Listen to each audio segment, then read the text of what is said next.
प्रेक्षको नमस्कार. एक काळ असा होता की जतला दुष्काळी तालुका म्हणून ओळखलं जात होतं.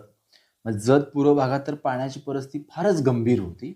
पण आज त्याच जत तालुक्याची चर्चा राज्यभर होते. राज्याच्या चर्चेच्या केंद्रस्थानी तालुका आहे. आणि काय म्हणून? तर देवभूमी जत म्हणून. आमदार गोपीचंद पडळकर यांच्या संकल्पनेतून एक पुस्तक प्रकाशित झालं. देवभूमी जत. जतच्या सांस्कृतिक, ऐतिहासिक गोष्टींचा अभ्यास त्यांनी केला प्रेक्षको. यामधून मला एक गोष्ट तुम्हाला निश्चित सांगायची आहे. थोडं विस्तृत आपण पाहू पुढच्या 3-4 मिनिटांमध्ये. आणि पहिली सगळ्यात महत्त्वाची गोष्ट, कोणाच्या समर्थनार्थ किंवा कोणाच्या विरोधात बोलण्याचा मुद्दा नाही. मुद्दा हा आहे की वस्तुस्थिती स्वीकारणं गरजेचं आहे. कारण गेल्या अनेक वर्षांपासून लोकप्रतिनिधींच्या माध्यमातून जे काम होणं अपेक्षित होतं, ते काम नाही झालं. ते 1 वर्षात होते. हे कौतुकास्पद आहे.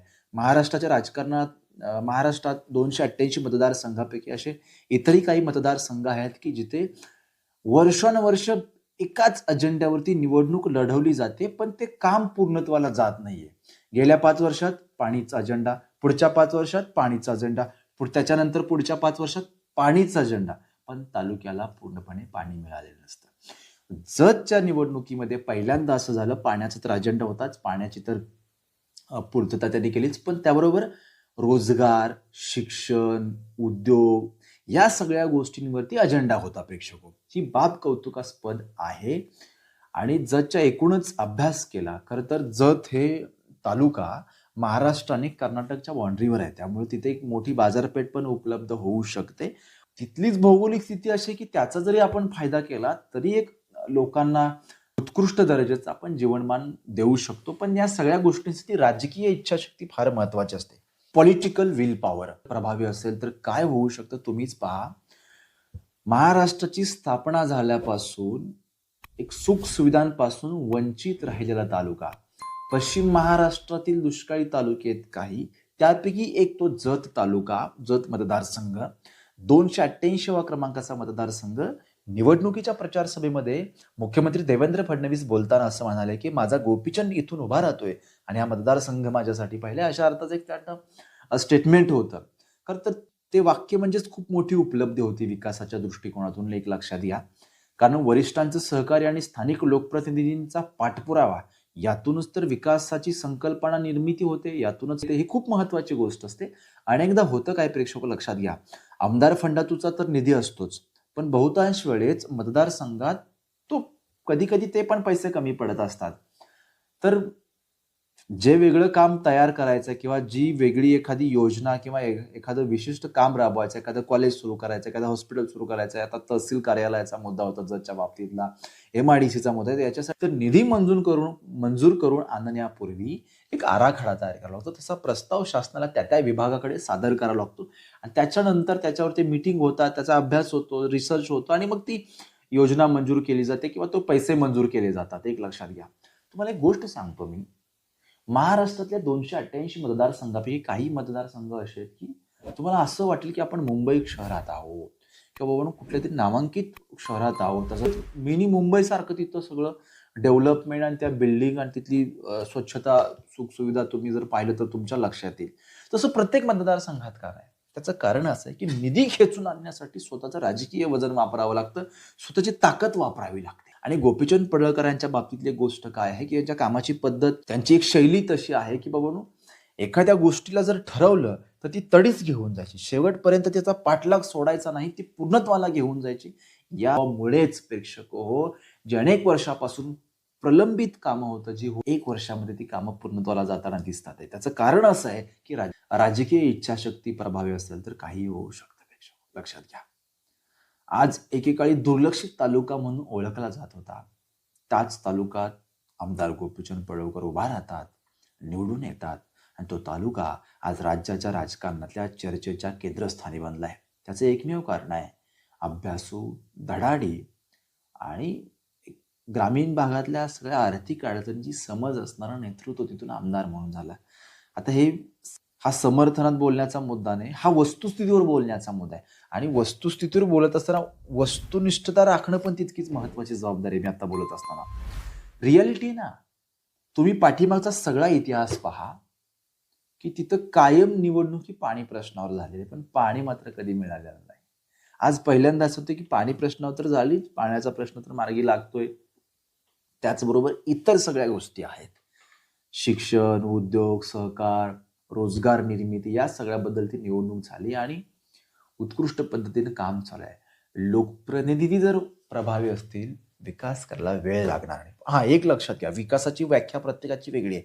काही जणांना 2 वेळचं जेवण म्हणजे विकास असू शकतो. काही जणांना 2 वेळचं जेवण, एक टू व्हीलर, एक फोर व्हीलर आणि माझा स्वतःचा बंगला म्हणजे तो विकास असू शकतो.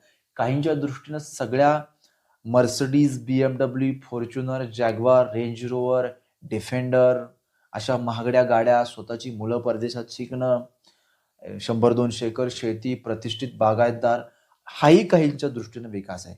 विकासाची व्याख्या प्रत्येकाची वेगळी आहे. पण एक सामान्य बाब आहे. शाश्वत विकास तर खूप लांबची गोष्ट आहे. पण एक बेसिक गोष्ट ही आहे की लोकांना दरवेळचं खाता आलं पाहिजे.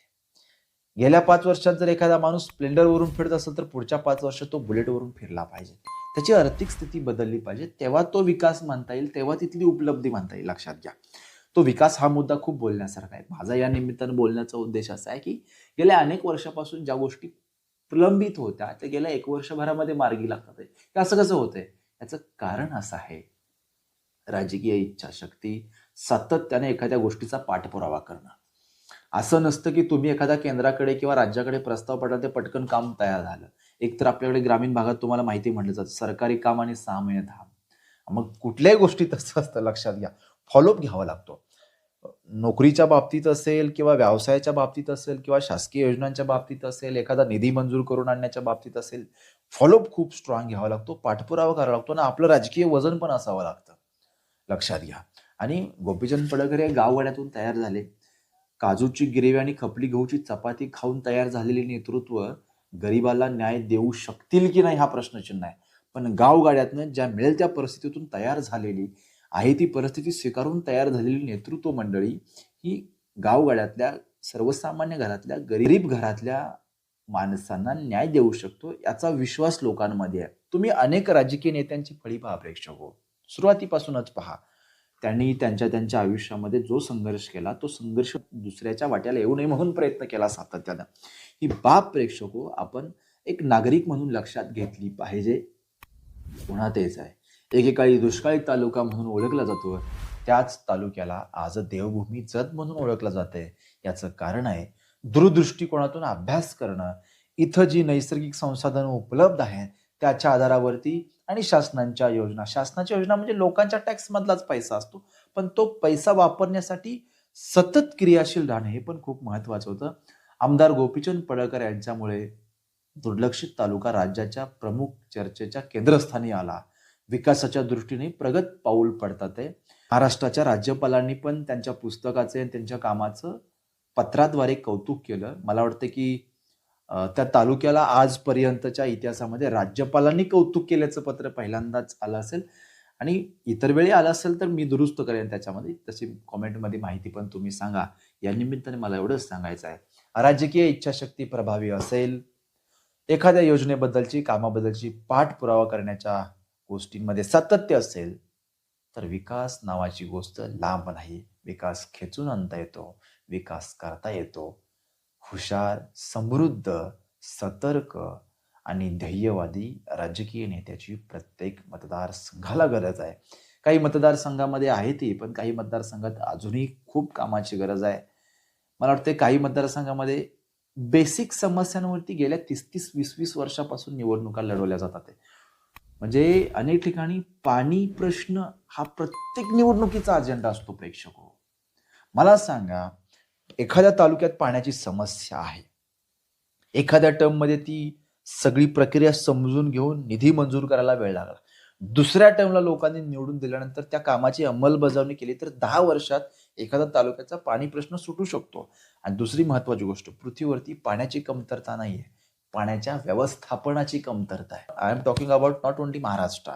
तुम्ही सगळ्याच गोष्टीचा जर विचार केला तर पाण्याचं व्यवस्थापनामध्येच आपलं घोडं पेंड खातंय, गंडते गाणं तिथं. मी काय त्यातला एक्सपर्ट नाहीये, पण जेवढं आपण बातम्यांमध्ये पाहतो, पेपरला लेख वाचतो, वेगवेगळ्या तज्ज्ञांची मतं जाणून घेतो, त्यांचे पॉडकास्ट पाहतो, तेव्हा लक्षात येतं की पाणी व्यवस्थापनच जर होत नसेल तर काही त्याला अर्थ नाही. महाराष्ट्रात आजही, पश्चिम महाराष्ट्रात आजही असे काही तालुके आहेत की जिथे पाणी प्रश्नावर प्रत्येक वेळेचा निवडणुकीचा अजेंडा असतो. यावेळी जतला पाणी प्रश्न तर कायमचा होताच, पण आता पाणी प्रश्न तर मार्गी लागतोयच ऑलमोस्ट. त्याचबरोबर इतर गोष्टी म्हणजे शिक्षण, सहकार, व्यवसाय, उद्योग या दृष्टिकोनातून जे होणं अपेक्षित होतं ते नाही झालं आणि 1 वर्षामध्ये होते. म्हणजे हे तुम्ही सामान्य लोकांना चमत्कार वाटू शकतो. पण इथं चमत्काराचा मुद्दा नाही. इथं राजकीय इच्छाशक्तीची कमतरता होती इतक्या दिवस आणि आता राजकीय इच्छाशक्ती प्रभावी झाली, अंमलबजावणी झाली, पाठपुरावा करणारं नेतृत्व झालं गोपीचंद पडळकर यांच्या माध्यमातून. त्यामुळेच त्या तालुक्याला भविष्यात सुगीचे दिवस आल्याशिवाय राहणार नाहीत, असं सगळं चित्र आहे प्रेक्षको.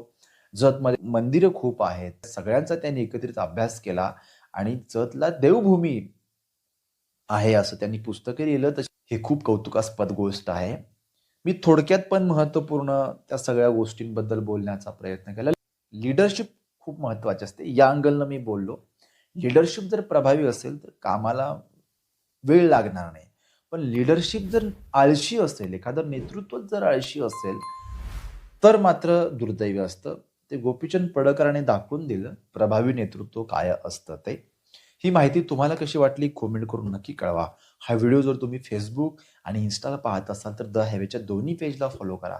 हा व्हिडिओ जर तुम्ही YouTubeला पाहत असाल तर चॅनल सबस्क्राईब करा. तुर्तास मनःपूर्वक धन्यवाद.